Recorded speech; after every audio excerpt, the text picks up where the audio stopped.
In this episode, we'll be looking at some of the upgrades you can make to your draft teams ahead of Game Week 5.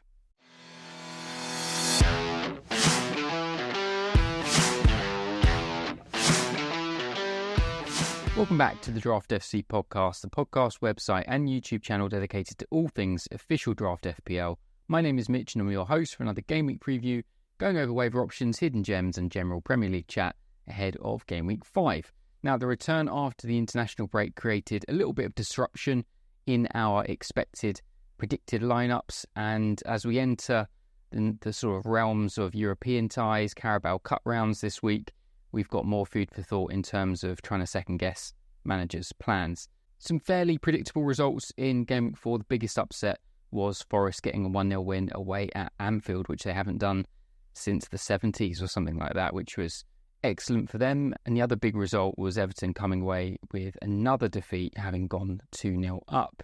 Now, I'm recording this episode very late on Wednesday, the 18th of September, so any team news, injury developments, or press conference info are up to date as of then, and of course, subject to change. Some of the players I'll be discussing in this episode include Calvert-Lewin, Rodrigo Muniz, Harvey Barnes, plus many more, so let's get straight into it.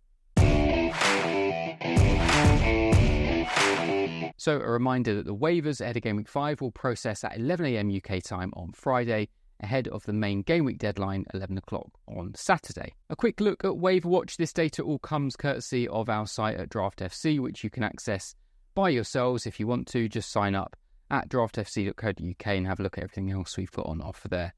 The main players coming in last week were a couple of Villa players in Onana and Duran, which was probably a good move for those of you that got those. Lewis, Digne, Semenyo, Barnes, Dunk and Verbruggen. So some pretty good ins there, considering Barnes scored a goal, Dunk and Verbruggen both came away with clean sheets. Pretty good moves there. The players leaving to make way for those: Bailey, that's going to be an interesting one, we'll touch on in a moment. And Nkunku, again interesting, considering he got the winner in Chelsea's match against Bournemouth. Füllkrug, Rice, Trippier, Hichan, Savio and Neto. A quick look at the fixtures. In the interest of time, I'm not going to go through too many of these. A lot of the teams that we like and dislike were pretty much the same as last weekend. Forest and Wolves continue their bad runs. Villa continue their good run. One team to add in there for some extra value for those in larger leagues, Ipswich, who are moving into their own good run at the moment, and there should be plenty of their players available in the waiver pile. A few injuries and suspensions to talk about. Visser is probably the biggest one, got an ankle injury, and he's going to be out for approximately 2 months, which would mean he's expected to be back around Game Week 11, which is a big shame because Brentford are moving into a very nice run of fixtures themselves. Jack Stevens for Southampton got a straight red card and has a 2-match suspension. I've put in the notes that could potentially be more because he's been charged for his actions after getting the red card, and so there is a potential that suspension will be for a bit longer. But does that matter to us draft managers? Probably not. Trevor Chalobah, we got some confirmation of why he didn't go straight into the team. He picked up some sort of abdominal injury in training, so he'll be out for a couple more weeks. And we got a small update on Martin Odegaard today from Arteta. It wasn't particularly clear, but seemed to suggest it could have been slightly worse than first reported. So he's off the radar for now. But for those of you that would have drafted him as a late first round, late second round pick, not the kind of player we have to throw in the waiver piles and so on, that unfortunately, myself included, are going to have to sit on the bench for as long as it takes. The other one to mention in this section, I haven't added onto my slide to those watching on the video, is Leon Bailey for Villa, who appeared on the bench in their Champions League game yesterday night, which means his injury is nowhere near as bad as initially thought, and potentially could be, I guess on that basis, back in the Premier League team at the weekend. So bad luck for those of you that might have dropped him last week. His ownership remains pretty strong, so I don't think many did drop him. But if he did end up going wandering into your waiver pile, an excellent one to grab. So double check and see whether he was dropped in your league last week. But let's get into the main section and some of the main picks, starting with some defenders. Mazraoui for United, ownership is increasing fast, and I can see why. I really like him, and he settled in very well at United. Fortunate, all the United defenders were fortunate to get the clean sheet with the penalty save last weekend, but deserves his solid FPL tally that he's got so far. United fixtures are very up and down, but I think their regular starting defenders are creeping into the territory where they're going to be too good for the waiver pile, which for me isn't something I've generally been able to say about the United defenders for a few years now. Next, we've got a few of the Aston Villa defenders. They're on here again. They may well be on here next week too. Still no clean sheet for them, though, through the opening 4 weeks, but a very good opportunity at home to Wolves. The likes of Konsa, Digne and Pau Torres, all very likely starters, and good value in 8-team leagues. Ownership generally around the sort of 30% mark, which means for 2/3 plus of 8-team leagues out there, some of these guys will be available. The last one to mention in the main section for defenders is Leif Davis for Ipswich. They are away to Southampton this week, which means I do not mind the idea of an Ipswich defender whatsoever on a 1-week punt. He got an assist in Game Week 3, then followed that up with a clean sheet in Game Week 4. Puts Davis on an okay tally so far and remains the Ipswich defender with the most attacking potential in any given week and the one to pick up if you want one of them. Into midfield, and Harvey Barnes is the first one in the list here. Ownership is pretty high in 10-team leagues at 80%, but again, similar to some of those Villa defenders, ownership just 36% in 8-team leagues. So again, is available in 2/3 of 8-team leagues out there, which is far too high. I think it was in the squad review pod that I did with Kieran a couple of weeks ago. I said if Barnes didn't start the next game, it would mark the beginning of the end for Eddie Howe. And somebody did pull me up on that comment. He didn't start. He only got his sub on at half-time predominantly because Isak came off with a nosebleed. And he ended up earning Newcastle a very good 3 points in what was quite a balanced game with Wolves, with a thumping finish into the top corner. If you haven't seen it, you have to go and find the highlights for his 3rd attacking return of the season. Now, he's so good, and I just don't understand what he needs to do to start, but Howe has these really fixed, rigid ideas, it seems, about where certain players fit into the team, and he clearly doesn't like moving Gordon off the left wing in order to accommodate him. Away to Fulham next. I'm not going to hold my breath that he's going to start this week, but a player rightly becoming very popular in draft. The second midfielder to highlight, which is more just to open up the conversation rather than advocating that you pick him up, is Morgan Rogers. Ownership sitting around 29% in 8-team leagues and a pretty lofty 71% in 10-team leagues.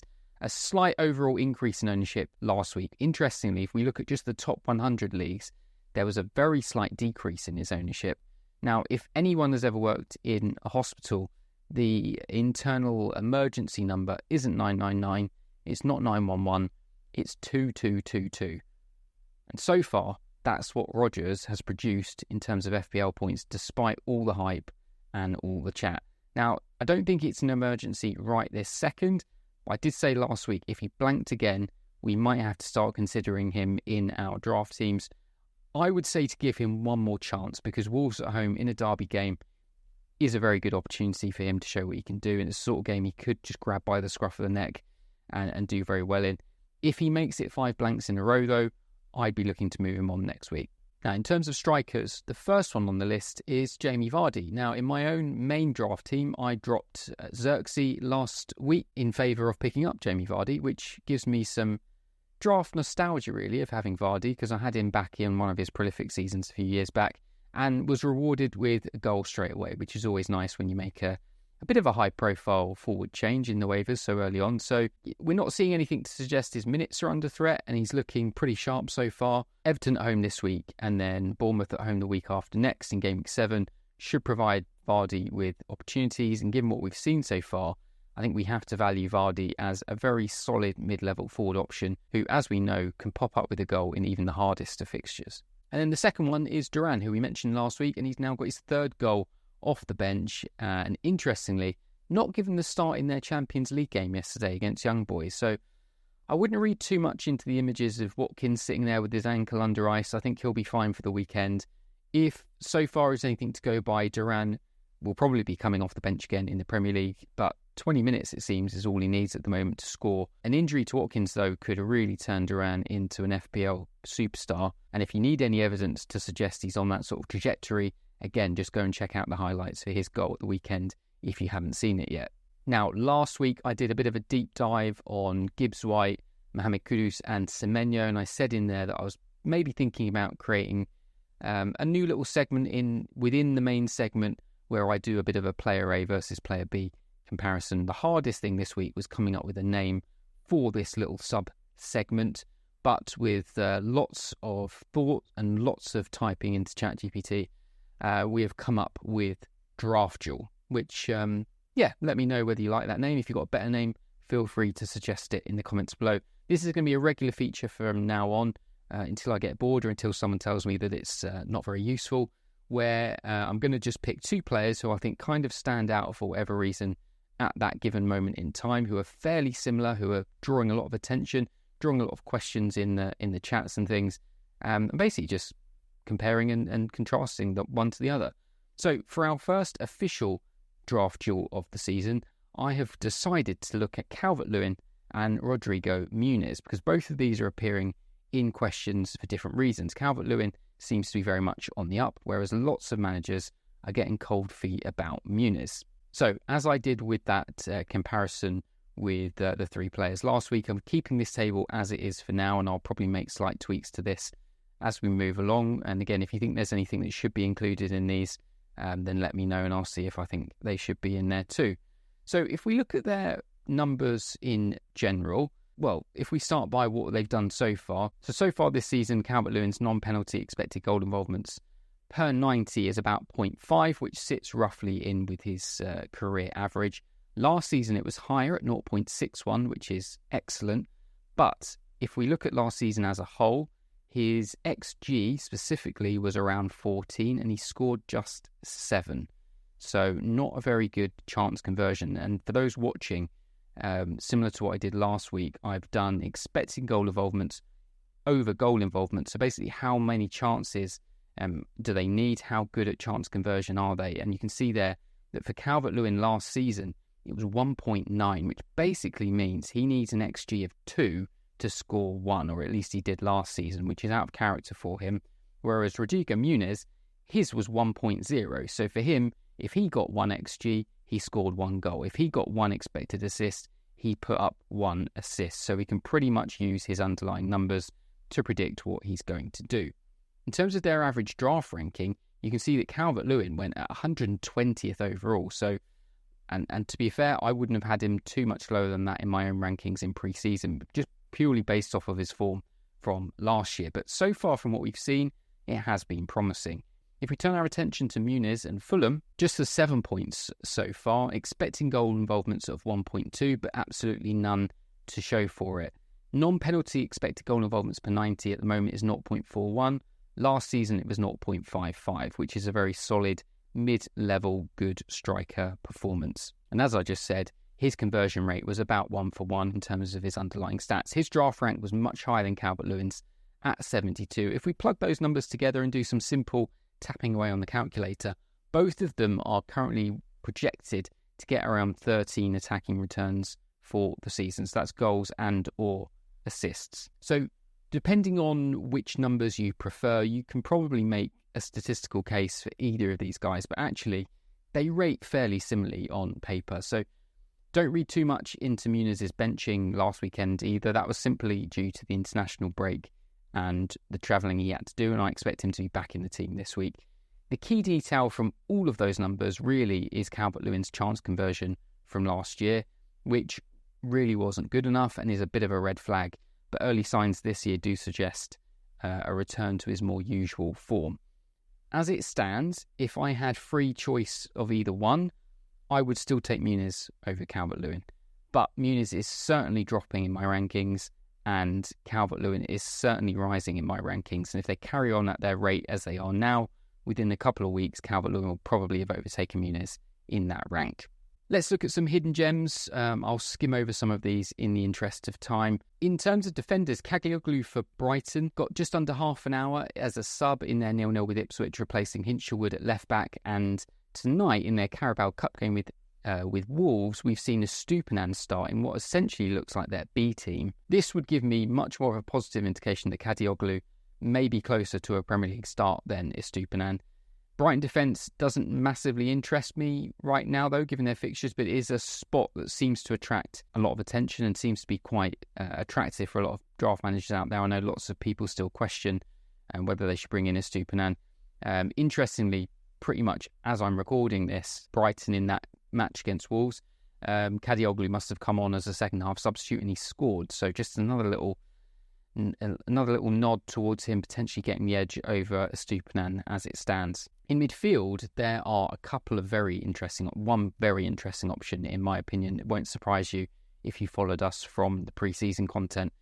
Obviously, one of the biggest injury developments this week was that to Johan Visser, which we've already mentioned.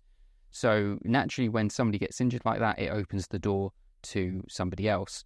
Now, I think Schade and Carvalho both become much more interesting in light of that injury. I think we could see Schade played as the number 9 now, and Carvalho potentially having to be played off the left, with Mbeumo staying on his favoured right side. That's if they stay in their usual formation with a front three. So Schade, as you know, or if you followed us for a little while, will know I am a big fan of anyway. And if we see his ownership currently in 8-team leagues is pretty much 0%, and it rises to a heighty high of just 2% in 10-team leagues. So he's pretty much there for all of you. So we've got somebody with virtually zero ownership who, for the medium term, could be the main and only Brentford number 9 option. Away to Spurs next weekend is not a terrible fixture for an attacking player, especially one with his attributes. And then they've got a double home pair of West Ham and Wolves. So I'm certainly going to be looking to bring him into my own draft teams this week with a view pretty much to see if I can keep him until Visser's return around game week 11. They've got some cracking fixtures over the next month or two, which does make the pain slightly worse for Visser owners, knowing the opportunities that they are going to have missed. They do have other options there. Lewis Potter has seen a little bit more of the pitch this season, which is nice. I'm also a fan of his, so Carvalho might share some minutes with him. But yeah, Schade has become a real interesting one, much more than I thought he would be in the summer. Other options to mention a bit more briefly, Ahmad I have to acknowledge with another start and assist. We saw a very good showing on Tuesday in the Cup game against Barnsley from the likes of Rashford and Garnacho, and with Højlund's imminent return, I still don't see Ahmad being first 11, but United fans may feel differently. So, yeah, not one I'm massively keen on. Sancho is another one to mention, really just to say I'm not too bothered about him yet. Lord knows how we evaluate a player like Sancho, and a supposed man of the match performance in the second half against Bournemouth for a smash and grab 3 points, but could very much be out of the team for another couple of weeks. So, definitely one to watch and wait. Smolix is one that's less of a watch and wait, and one you could certainly grab on the waivers this week, even if you're only looking at it as a 1 week punt.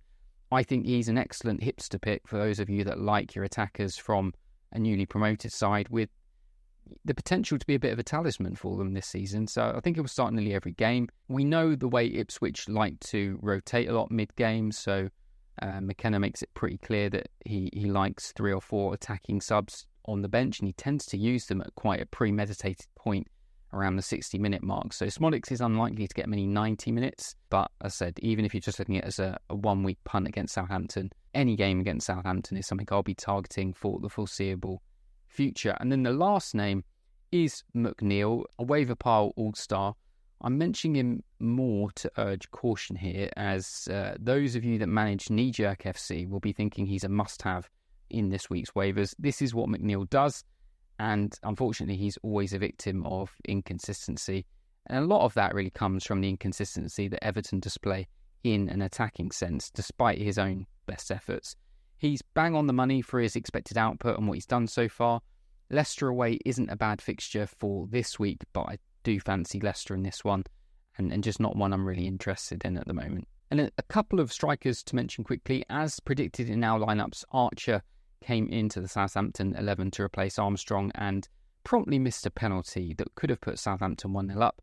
We'll see what happens next week now, but similarly to Armstrong, still not really anyone I'm particularly fussed about. And then an interesting name to throw out, though, is Enes Unal for Bournemouth, who could provide some competition for new man Evan Nilsson. I wasn't expecting him to be back from injury quite so quickly, but then again, I haven't really had him on my radar so far, but came off the bench briefly and reminded me that he's still around.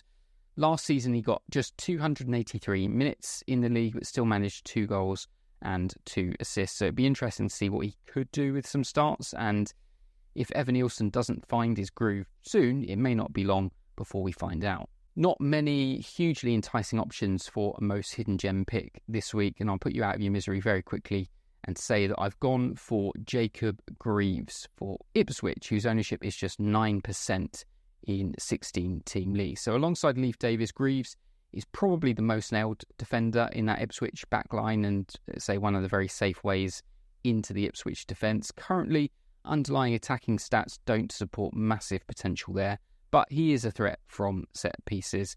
As we've mentioned already, Southampton away next game, and I see Ipswich as the firm favourites in this one, though Southampton will be very much up for that because they'll be looking at that as a game that they have to get 3 points in. Currently, clean sheet potential of just 11% for Ipswich. I've seen some higher odds elsewhere, but not massively high. In the corresponding fixture last year, Ipswich won this 1-0 away at Southampton. So if that's anything to go by, potentially a bit more value in the clean sheet than everyone else is predicting. The get rid pile this week is largely similar to what it has been. I went through the list again. Neto, goalkeeper Neto, definitely has to be a drop. Ake, Calafiore doesn't interest me. Maguire, I think, has to be a drop now that De Ligt has fully gone into that team. Estupiñán, his ownership is really high in 8-team leagues, and that'll be a lot of a remnant from draft day as much as anything. He needs to go for me. Same with Gomez, Kirior, Hechan, rightly got dropped as we predicted. McAllister, Kovacic and Mudryk, all of these guys far too highly owned. And if any of these are sitting in your draft teams in 8 to 10 team leagues, I guarantee you there will be better options in the waiver pile. In the interest of time, and because it's so late and I don't have a lot of time to edit this and get it out to you, I'm not going to go through all of the predicted lineups on the podcast this week. I have already updated them. I will update them again tomorrow on Thursday and possibly again on Friday morning. So if you want to see what my thoughts are on the predicted lineups, all you have to do is go to draftfc.co.uk/predicted-lineups, or if you just Google DraftFC predicted lineups, you will find it very easily. So that's it for this episode. Hopefully some food for thought and some options there that you can consider for your own draft teams. If you enjoy these videos, if this is your first time here, make sure you click the subscribe button on YouTube and give us a thumbs up if you found anything in here useful. For those listening on the audio, also make sure that you're following on whichever podcast platform you listen to. Welcome any comments below. If you're watching on YouTube, I will get to most of them before the game week deadline. As well as questions, as I've said, I'm very open to feedback on the podcast. Any segments you like, dislike, things you'd like to see that you don't see, things you'd like to hear that you don't hear, I'm all ears. So we can't make this better without your feedback, so always welcome. If you'd rather do that in a bit more of a private sense, the easiest way to get a hold of us is on X and give us a follow at draft_FC, and just another way to keep up to date with all the comings and goings of Draft FC. For those of you that have never gone to the website before, that's over at draftfc.co.uk, as well as the predicted lineups that I've just said about. For signed up members, there are a whole host of features. And for those of you that already signed up, some of the things we've been working on to get finished over the couple of weeks are very, very close. They're 99% finished. So potentially by the time you're listening to this, they will be there. And that's mainly the Game Week Planner, which Taz has been working really hard on. And he's actually made something far better than I had originally envisioned, which I'll be glad to share with you, hopefully next week. And I'll maybe do a demo for those of you on the video. Best of luck in your matchups ahead of Game Week 5. I hope you get everyone you want off the waivers. And until next time, stay sure.